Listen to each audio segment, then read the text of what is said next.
Hello, it's Ricardo and welcome to Epic Fantasy Battle Simulator. Those of you who are fans of the channel will know I've done quite a bit of work with Ultimate Epic Battle Simulator, and this iteration, the Epic Fantasy Battle Simulator, is shaping up to look like a real decent game. Now, this is a pre-release version of the game and the workshop is not yet available. But following on from the previous video I've done about the Epic Fantasy Battle Simulator, the developers have now added 2 additional maps. One Frozen Lands, which, as you can imagine, is all frosty, and one Arid Lands, which is a desert, which all comes together to support the Corrupted Lands, as which we had with the first initial review copy I had. With the frosty map, okay, we've also got some new units. We've got undead army units, undead flayers, raiders, clinchers, impalers and stingers. So these are your stereotypical zombies with spiky objects, anything with a point on it, and they're very sort of sparsely dressed, as you can imagine. Where all people's clothes go when they die, who knows? But, you know, they've generally got a tabard on and that's good enough for them. But good to see they've still got their boots on. So, perhaps this map isn't the best map, okay, with the particular lighting to show off the undead, because the models are quite dark. And the stark contrast of the white against the models could be doing a bit of a problem. As I've said before in my other videos, you select the model you want, you place it on the map, and then point and then drag how many units you want as your army configuration. As you can see, I'm just putting in some undead stingers or archers to you and me on the board. Next up, the next set of new warriors you can have are dwarfs, and these complement the orcs and the knights and sort of like west troops that you had in the first iteration. The dwarves come in the following configuration of blacksmiths, they've got shield bearers, you've got dwarf slayers, big old heavy hammers on them, and the dwarf king guards, which are pikemen. And then you've got dwarf ranger, and the dwarf ranger is of course the archer. Well, we're going to put them together in a quick battle. Dwarves would be much more powerful than undead, and undead usually normally come in a big old horde, so we'll put a big old horde of them. The models on the dwarves are great, they look fierce, and those are dwarf blacksmiths. We'll put some dwarf shield bearers in. As you can imagine, they've got a shield. It's in the name, you know, it's all in the name. And we'll drag them back, so it's a good sort of like platoon of them. Okay, cool stuff. Now, as you can see, as I'm putting all the units on the map, they're all going in as Team 1, right? And we'll swap them over to different teams in a minute, because you don't want everybody fighting each other, or it'd just be a very sort of like boring game, wouldn't it? So we've got our other units coming on there now. Look at the big hammers. They've got their big dwarf hammers. That's the dwarf slayer. Then we'll put some dwarf king guards in. Again, these are pikemen. So we'll put a line of those in. And then we'll have dwarf rangers. Put a few in. I just want to see how the battle mechanic handles all these different units. We've got about 5,000 units on the screen. Not a hell of a lot, and the graphics cards can surely take this.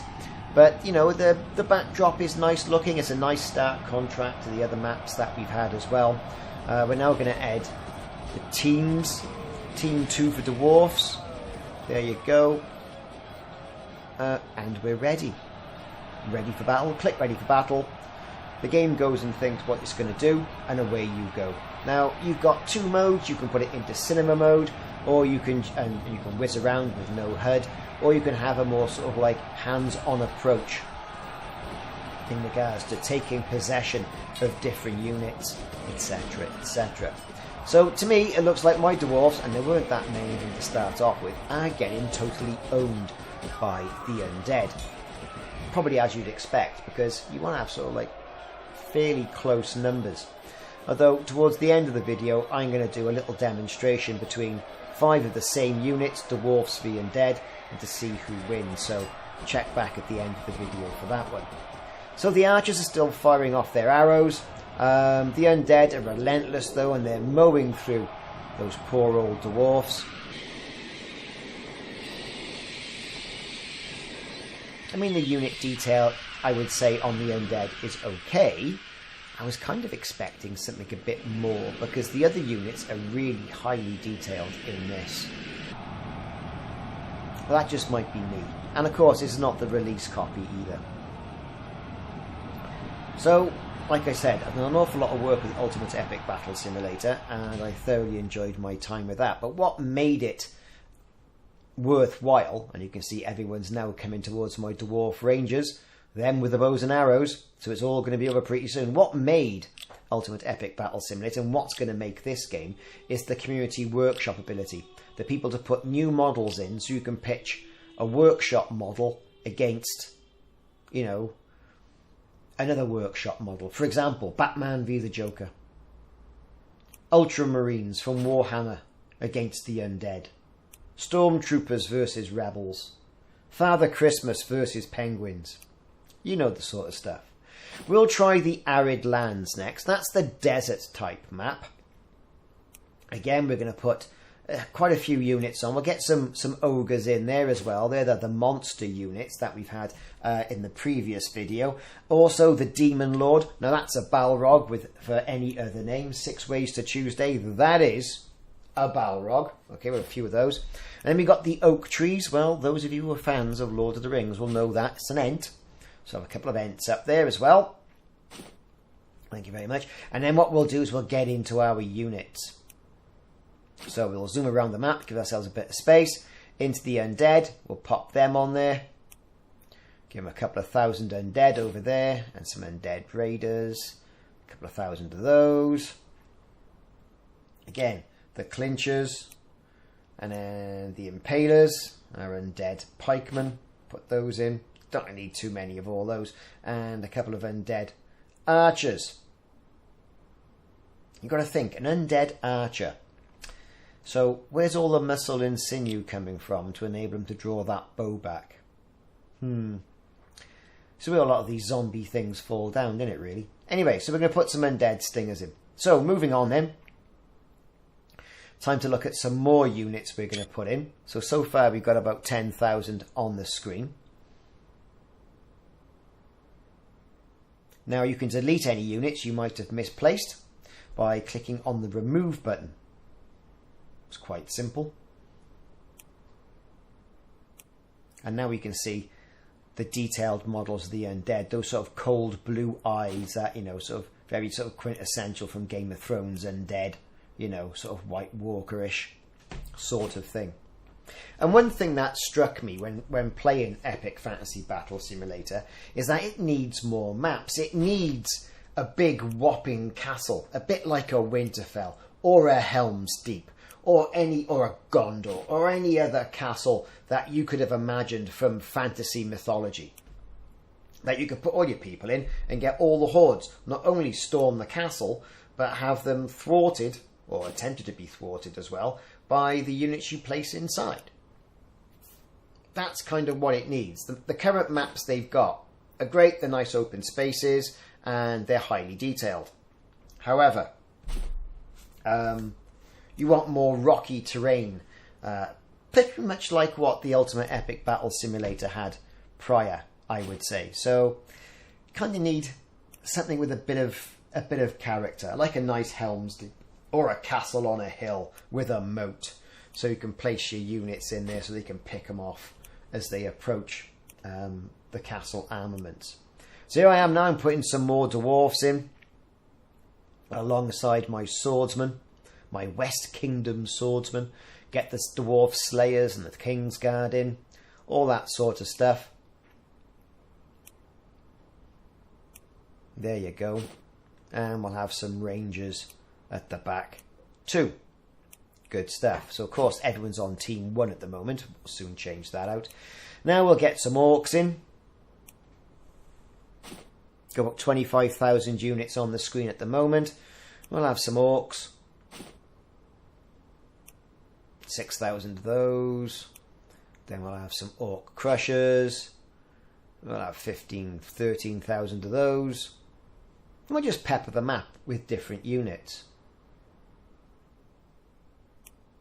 So I think for an early release, this is quite good, and I'm hoping the community will get behind it and put in new maps and put in new units as well, because that's what's really going to make this game.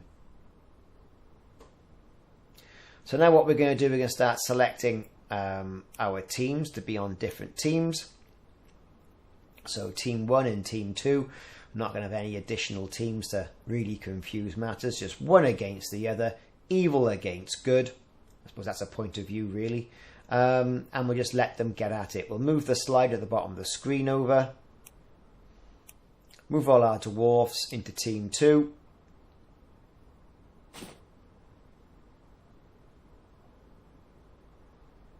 And away we go. One thing I have found with this game is when you do decide to say I'm ready for battle, it's that pause when the computer droid gets his act together and says, right, we've got so many units here and so many units there, and there's units over here and they're going to do this and they're going to do that, and then he just goes and does it. It's quite interesting because other iterations or prior iterations of this game didn't have that sort of long wait. But anyway, either way, let's get this show on the road. We've got our Team 1 and Team 2. Good versus evil. We've got about 52,000 units on the screen. We're preparing for battle, and away we go. So, I mean, to be fair, I got a solid 62 frames per second on this. No dramas. Once it all started kicking off.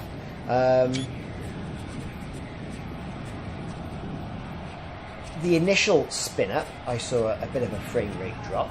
Then everything seemed to go nice and smooth. Arrows whiz past, armies engaged. I generally thought it was pretty good and quite a smooth running experience. And that's on my 3080 RTX Supreme and my i9. So all good stuff. It is installed on an SSD, however. I haven't tried it on a conventional hard drive to see what sort of performance degradation you'd get on that, or if it would make any difference at all whatsoever. I don't know. But the amount of units on the battle generally doing one thing or another, whether they're spinning around in circles or engaging other units, seems to be quite smooth, and the camera does allow you to float around as well. So there you have it. That's the Epic Fantasy Battle Simulator. Nearly said Ultimate Epic Battle Simulator then, but no, it's the Epic Fantasy Battle Simulator. Pretty much of the same, new units. It's going to be lacking additional maps, as we said earlier on in the video, but generally a good bit of fun. Take a look. Might be well worthwhile. And certainly see what happens upon release date and how much more units come into the workshop as well to try and embellish the whole experience. I've been Ricardo. Thanks very much for watching this video. Check back for more videos in this series and check out the live streams on a Saturday and Sunday afternoon where we play games like Star Citizen, Elite Dangerous, etc., etc. See you soon.